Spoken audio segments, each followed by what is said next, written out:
A roofing contractor who spent 15 years as a firefighter reached out to us to share his perspective about the importance of attic ventilation, bringing his firefighting experiences to the conversation.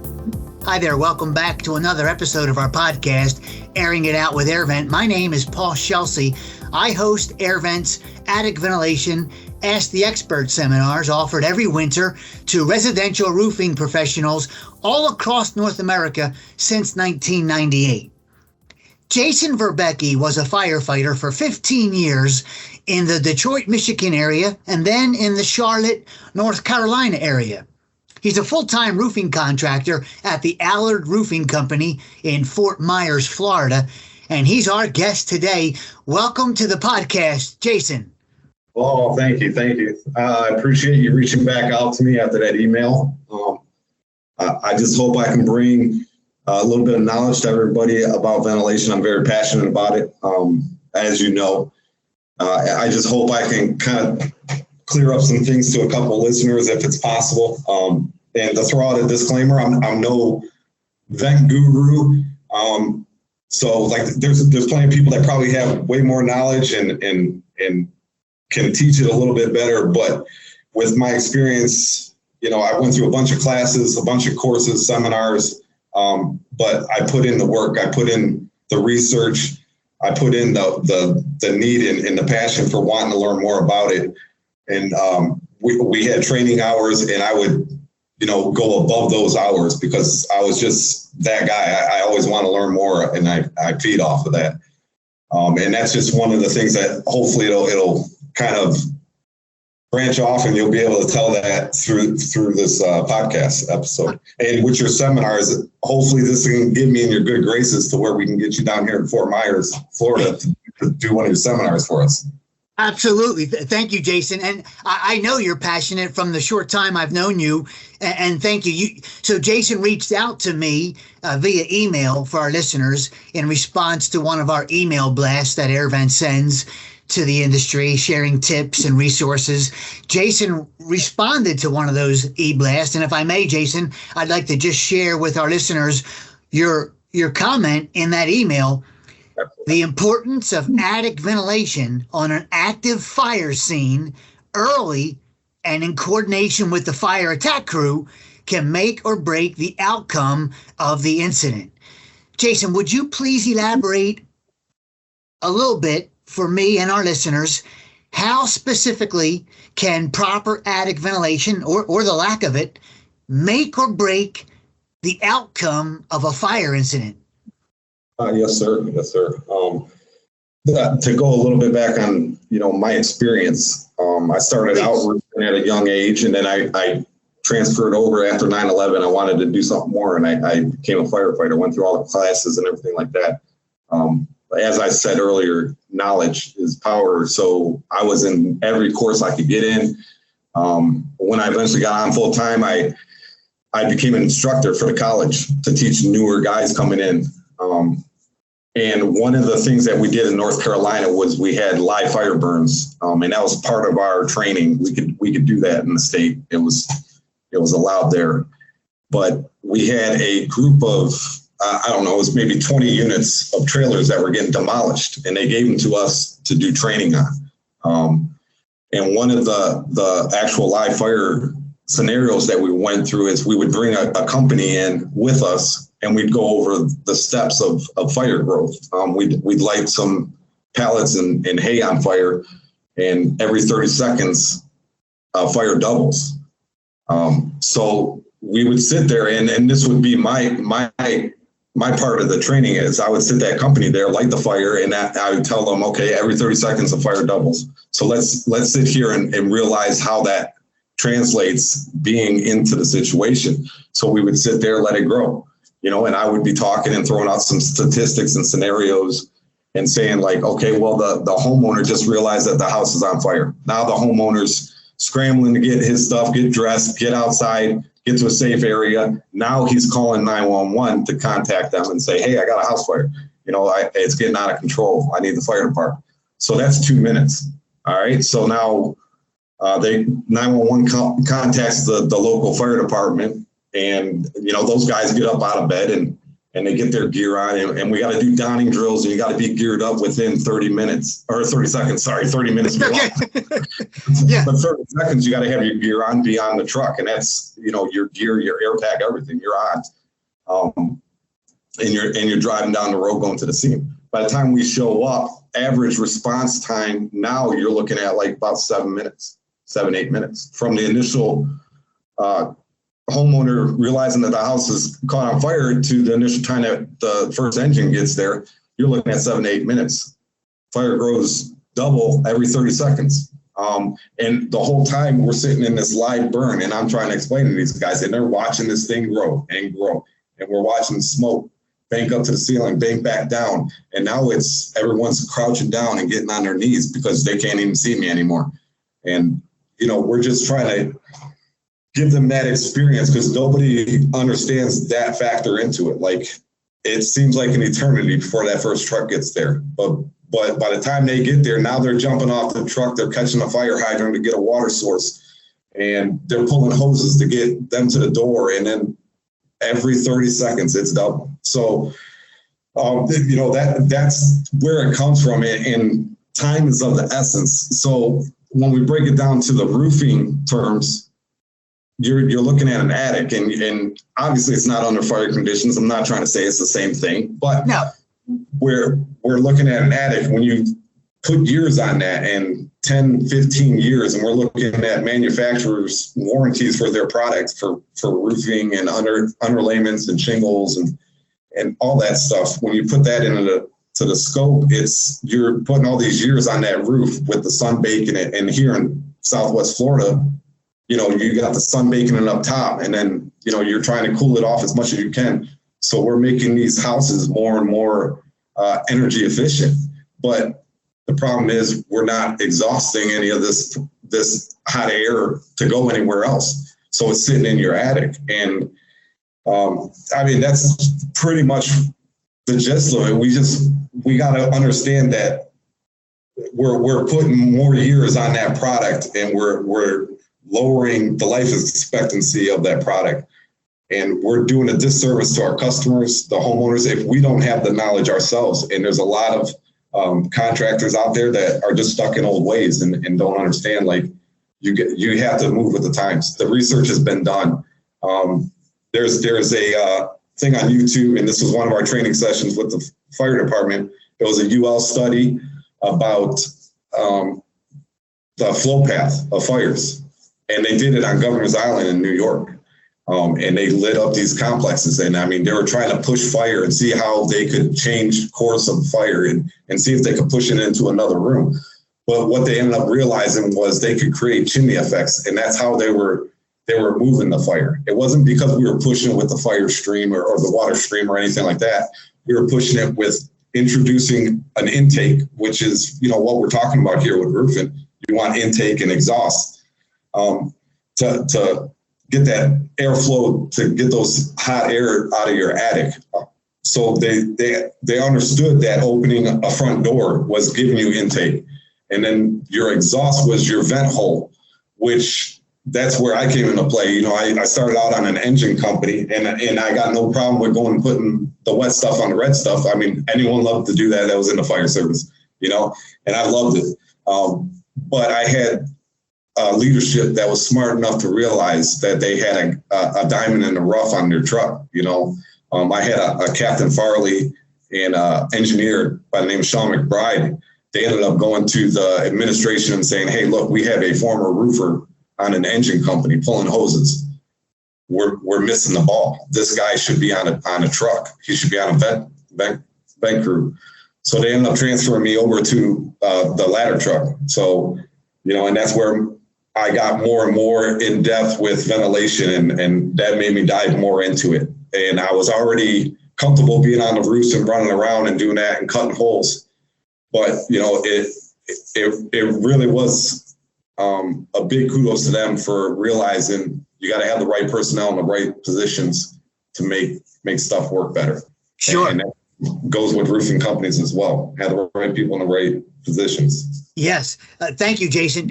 For our listeners, Jason was not was, he still is. Jason was a roofing contractor before he was a firefighter, 15 years firefighting, and he's back full time being a roofing contractor. And so that knowledge of roofing gave you an advantage, I'm going to say, Jason, as a firefighter, specifically being on the roof and handling yourself and the situation on the roof. Is that fair? Oh, absolutely. Absolutely. We had, like I said, I got transferred to the truck company. Yes. You know, and our standard was, you know, you're cutting holes in the roof. And what you're doing that for was obviously the vent, the hot, super hot gases and the heat. And you're trying to make visibility, survivability, overall conditions within the interior of that structure on your crew, on maybe somebody that might be trapped somewhere that couldn't get out. You're trying to make conditions better so they can survive till we get to them, or we put out the fire, or whatever the case may be. So, you know, just that experience of cutting those holes and being able to know when I was up on top of those things, okay, this is soft. I don't need to be here. And it was either soft because of the fire conditions, or maybe it was soft because it wasn't ventilated properly when they put the roof on. So in your condition, it's not it's a bad deal. Yes, sir. Yes, sir. Yes, sir. And we had guys up there that might not have been as comfortable or understood the science, right, when they're walking on these things. So thank you. Yeah. Jason, I want to circle back to your email again for our listeners, another portion of your original email to me. And you've already said some of this, but I would like to read it.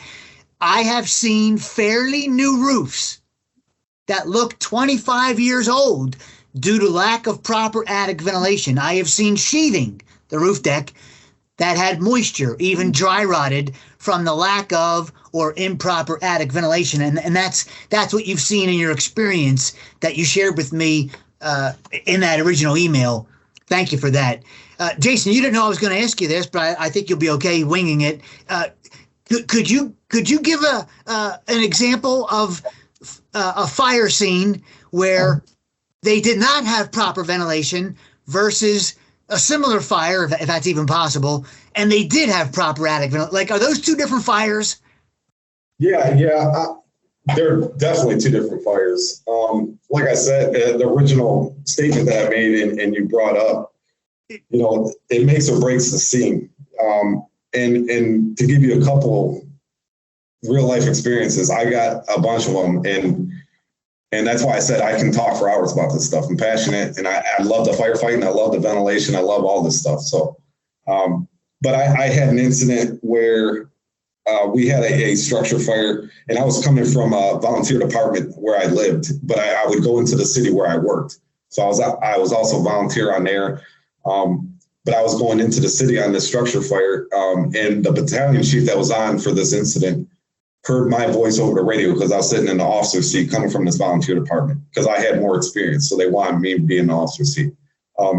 So I'm driving this fire. He heard my voice, and later on in the incident, he informed me. He said, "I heard your voice. I knew who it was." He goes, "So that's why when you got here, I instantly threw you on ventilation." So we got thrown to ventilation, and they normally don't do that in a bigger city with a volunteer department coming to him. But he knew who was on it. He was like, "Yeah, I want that guy on ventilation." So we got up through our ladders, got our saws, got everything together, and we get up. And as soon as I get to the roof line, it is covered in smoke. The smoke was from this fire just banked down in the atmosphere, the humidity just banked it down to where it was sitting like hovering on the roof line. I could not see a foot in front of me. And during our training, and you go back to muscle memory with all this training, that's why we did it so much. But during our training, you know, I would sound the roof before I step out onto the roof. And as I'm sounding the roof, you know, something's telling me that this thing's pretty soft. Like I'm sounding it, it's pretty soft. Moral of the story is this fire was, the structure was a loss. And we almost had, it was a 2-story. We had a firefighter, and it's actually somebody that I mentioned earlier. It was my engineer, Sean McBride. He's a battalion chief now for the same fire department, Salisbury Fire Department in North Carolina.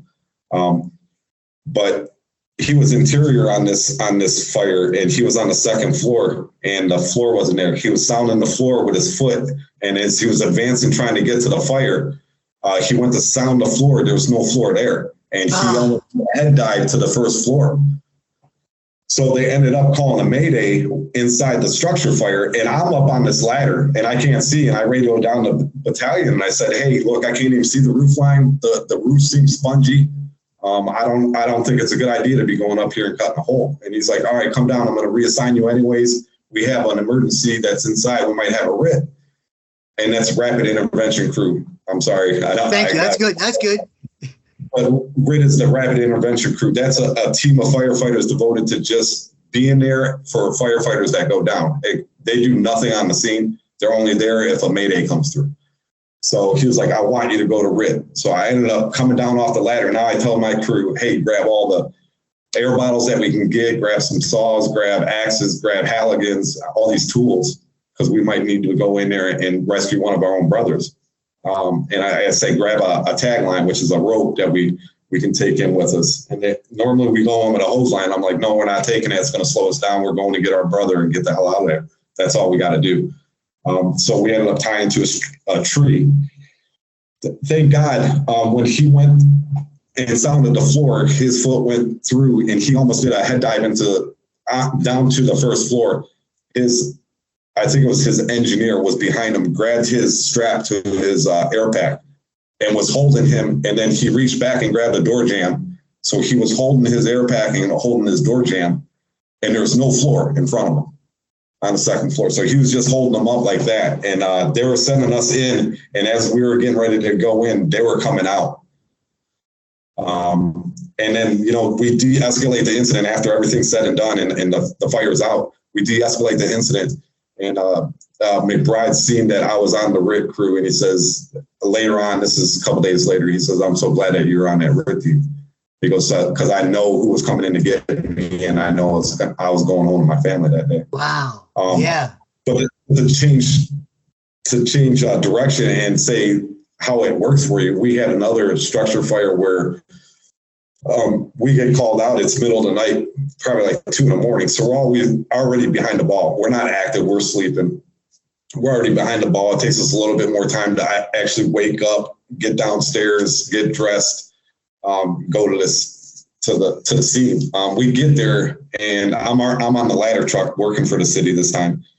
And my captain says, "Hey, we're doing ventilation. I want you to go up with the other firefighter, and I want you to cut our hole." So we go up. The fire is in the basement. And the guys that are interior had to take down this garage door to go in and start fighting this fire. And then we go up, cut the hole, and we're probably on the roof and off the roof for a total of maybe 5 minutes. It seemed pretty fast. We got up, cut the hole, punched our hole out on the plywood, going through the roof sheathing, and then we have to make a hole where the drywall is obviously still. So we got to take a pipe pole that's 8-10 feet long, and you got to jam that through and knock down your drywall to create that chimney. So that was just an incident where it could have been really bad, but it actually turned out to be pretty good. We got it out pretty quick. And it just goes to show that when you coordinate that stuff, and you definitely have a better chance of survivability and saving property and saving lives. Sure. Jason, look, no one wants a fire, obviously, but it sounds like just from this conversation with you, the condition of the roof, God forbid there's a fire, the condition of the roof could be questionable at best if all along there wasn't proper attic ventilation helping that roof all those years, and now in the moment of a fire, again, emergency, that comes into play. Yes, absolutely. And there's a thing called flashover, and that's when the rooming content gets so heated just from the fire on the other side of the room that it'll flash all the content within that room when it reaches a certain temperature, when it reaches its flash point. So that's something that we needed to think about going into a fire. And that's where ventilation comes into play. Like, you got to get that stuff out of there. and get all that heat and bad, because it ends up being a fuel. That smoke, it ends up being a fuel because it's heating everything so much that it's just eventually going to hit that ignition point and it's just going to flash. And then if the firefighter that's in there with the water hose, he's stuck. He's in a bad spot. Right. And there's no way to take it back. There's signs that we're supposed to look for when we're in there, but it's like, yeah, you better be really experienced to know what those signs are. Sure. Jason, a few times you've used the word vent crew, the ventilation crew, as part. So that's an actual. Is that the actual term? There's a vent crew for a firefighter. Yes, sir. Yeah, yes, sir. I like that. Yeah. I was on the truck, and what we did in our city is when I was phasing out of the fire department back in the roofing, we went to a new practice where we were doing. We would split the ladder truck. They would have 4 personnel on the truck, but 2 would go and make entry to the building for the engine company that was going in with the water hose.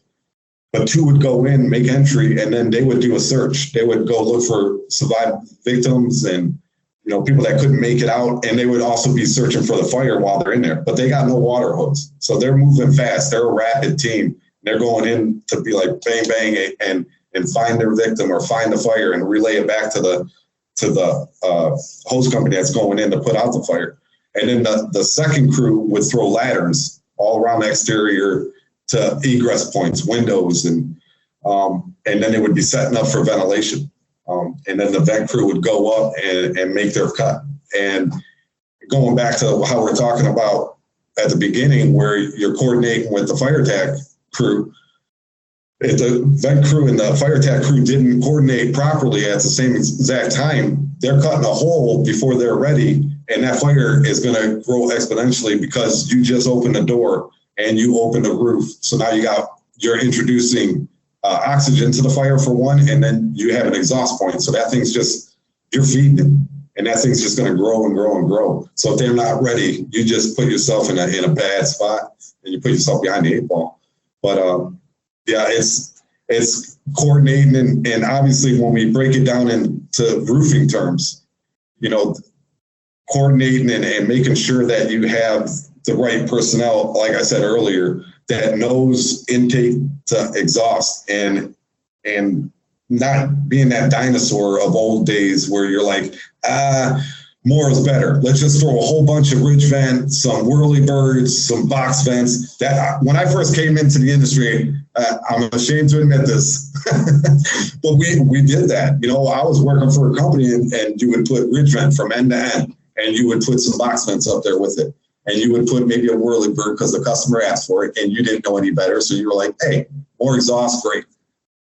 But on the flip side, did you even check to see if they had intake? So you're just throwing a whole bunch of holes up there that are really doing nothing. Sure. And Jason, short circuiting and all that stuff a lot with ventilation, and people just don't understand that. And I'm not trying to throw stones, but some people in the roofing industry don't need to be in it. If you're too afraid to go research or to change your practices, and that's the great thing about being with the Allard Roofing Company. Craig, the owner, I come in and started talking ventilation and this and that. And, he was one of those guys where we grew up together and we did roofing together, and we were back in Michigan, and I worked for his brother at the time. And it's actually my brother-in-law, the owner of the company. So when we were throwing all that stuff up, it was just, exhaust. So it's like, when I came in talking ventilation, he had that mentality where like, oh no, this is how we did it and this is how we do it. But he's also smart enough to realize times has changed. You gotta move with it, or else you're going to be stuck behind in the past. Yes.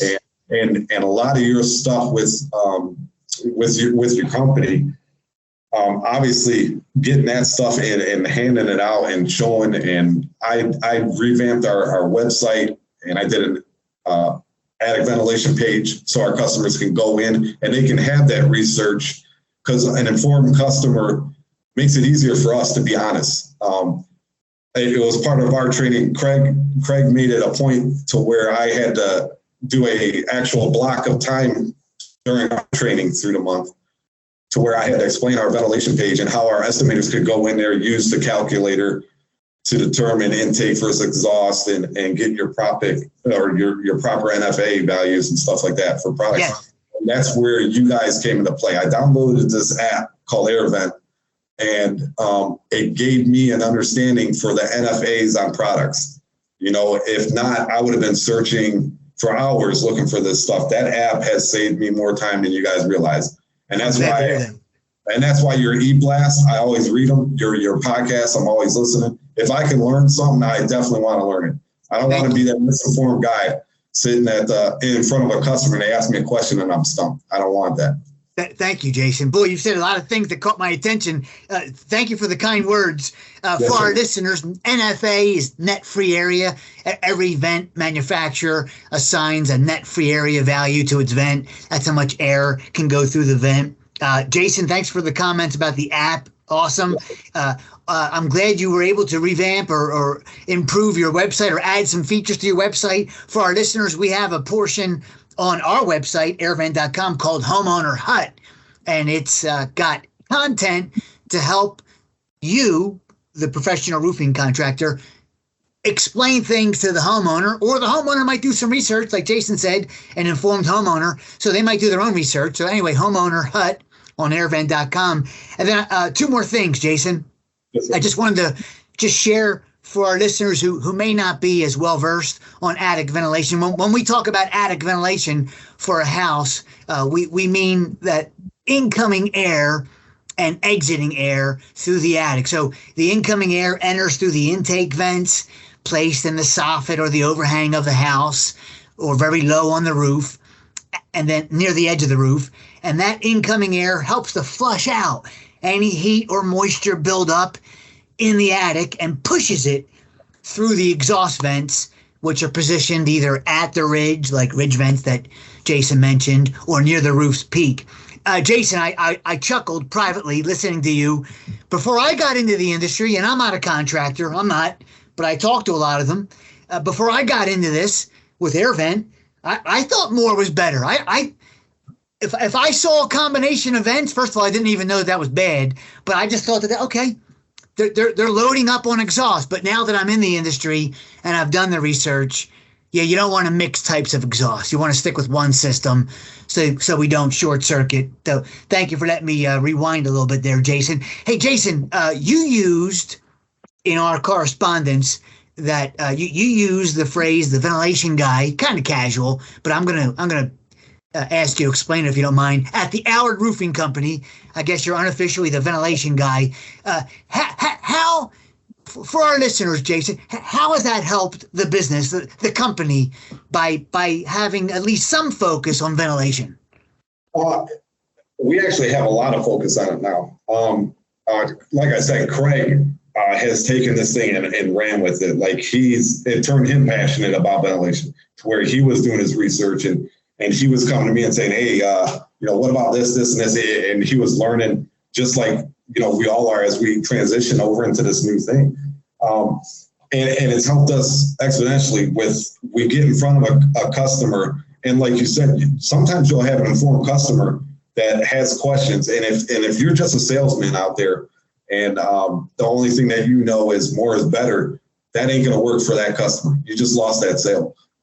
And we're fortunate to where we have a couple estimators that have been in the industry for a while. But we went to them and like I said, back when we had our monthly meeting, it was part of my requirement by Craig. He said, hey, I want you to, present this, show them our webpage, show them what it's telling them, show them the calculator, show them how to use it.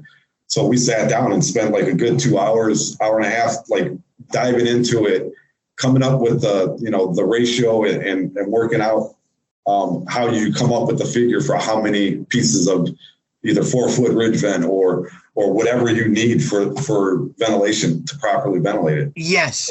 So it's helped us a lot.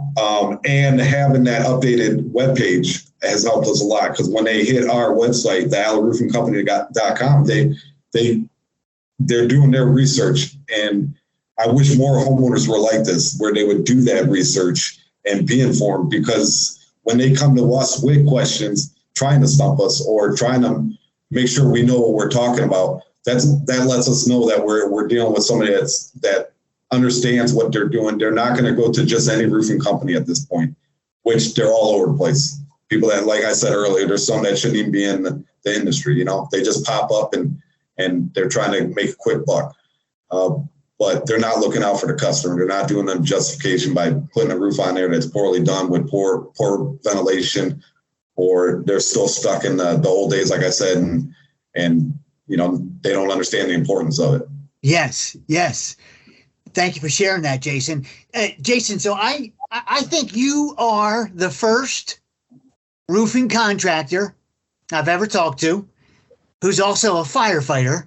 It's kind of neat. It's kind of neat for me. I mean, I was excited about this episode extra because of it. And I'm just curious, does it ever come up in conversation with a potential client or an actual client, a homeowner, either your firefighting experience, in part because maybe they're resisting the need for ventilation, or is that really not the way the conversation needs to go? Yes, it definitely does.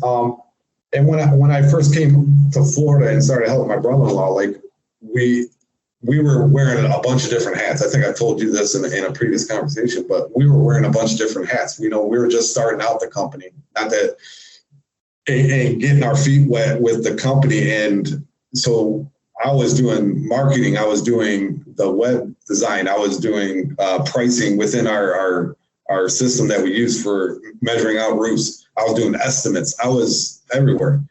And I was dealing a lot with customers. So when they would bring up the topic of ventilation, that would the light bulb would go off and I'd be like, yeah, now I'm in this. Let me talk to you. Cause I'm not a salesman. I'm going to be honest with you, Paul. I'm not a salesman. So that would spark my interest, and they would see that I would change. Like all of a sudden I'd have too much to say and they'd be like, hey man, I just want to know what the price of that roof's going to be. But it's helped a ton with that. It's helped a ton with informing our sales crew and letting them know, like, hey, we're not going to be that other company that just throws more ventilation up there and just tries to get away with whatever. So they're informed. They know what they're doing. They know how to work out the equation to figure out what they need.